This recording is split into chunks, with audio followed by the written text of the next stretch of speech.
the federal government has approved 656 billion naira as a fresh loan for 36 states of the country. According to details of the loan as announced during the National Executive Council meeting on Thursday, each state is expected to receive 18.2 billion naira.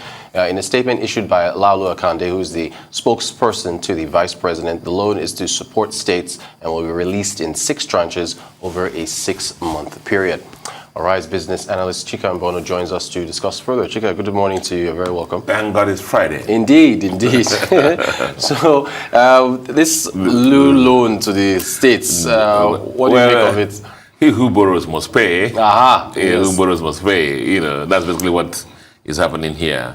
You do recall that I think 2015, 2016, a lot of states were having problems paying the salaries and pensions, and the federal government organized through the central bank a budget support facility for each of the states. Each of the states, I think, cumulatively is about got about 17.5 billion, maybe if you add interest on top, and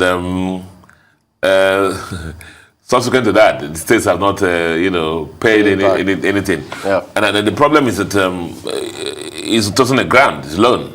And some of this borrowing was aggregates from actually commercial banks. Okay. In addition to liquidity flows from Central Bank of Nigeria.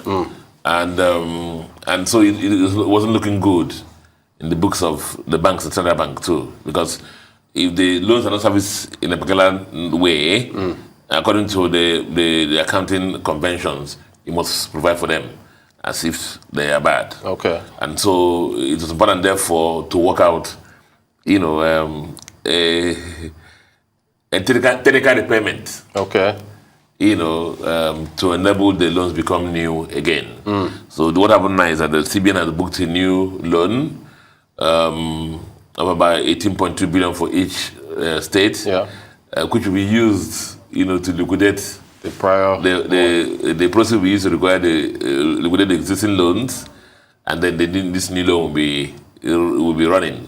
Now that's where the interest becomes very interesting. Yes. Because the first thing is I don't think there'll be any new liquidity flow really to the state. Okay. Because the new loans of 18.2 billion per state almost near matches the prior ones with plus accumulated interest. I'm here to confirm if it's going to be, it's going to be very paltry. What will be a new liquidity, but it's almost going to liquidate the existing loan. Now the new loan, therefore, is going to run for 30 years. For the children, so our children on board are going to participate in paying them. A lot of governors now would have, either working on crutches or, wheelchairs by then, so they won't participate in paying it, right. And so, moratorium of 2 years, and the interest rate of 9%. Okay. Now, if you add 2 years on top of what's happening now, it means it's going to be 2023. Right. And so, a lot of governors on second term will not also participate in repaying this. So they're going to, it's one of the first things that we inherited by the new governor coming into office. Wow. But the government is a continuum. Right. Now, but the sad thing for me is this, that despite these loans taken by the states, massive loans, money given to the states, a lot of states didn't use them, based on what we know, to pay off the salaries or the pension of civil servants. A lot of people civil servants are still owed, arrears of salary and arrears of pension. That's a sad commentary. And then from what we saw also in the papers, we saw that some state government actually diverted the process of some of these loans. That's a sad commentary about things that happen in our country. Wow. So 2 years moratorium, 9% interest rate, 30 years tenor, and the loans are going to be disbursed in over a 6 months period. To match the repayment tenor of the existing secured loan. So the federal government is there, doing this own borrowing, And the states are also doing their own board. Have their own funnel there, taking their own also. But gosh, as I keep saying, the issue is what do we do with these loans? But in this case, there's really little or no liquidity, new liquidity going to the hand of states. Is actually, to refinance the old one. And most of the state governors are not going to, those who are even going to live in second term are not going to pay a dime, a repayment, one single month repayment, by the time they're leaving their office. Chika, thank you very much for the explanation. You've talked in the past about governors running to the center to collect funds. Is this a question of the system we have in place right now, where the states are too dependent on the federal government? Is this an outcome because, of that? When the VAT controversy, is in the court now, came up, some of the statistics that came out, it showed the fallacy in what the kind of structures we're having now.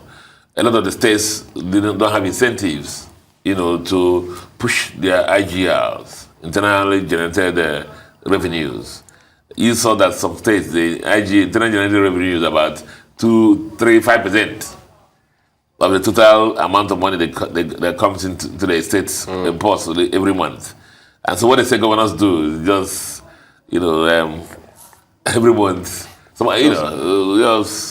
they already booked the tickets actually in advance for 12 months. For 12 months, the finance commissioners have already booked the tickets for 12 months. So, they just buy the ticket, go to Abuja, and do the fact allocations, and from there they start disbursing. Because even some of the state governors are actually based in Abuja. They really go to their states, so they work from Abuja.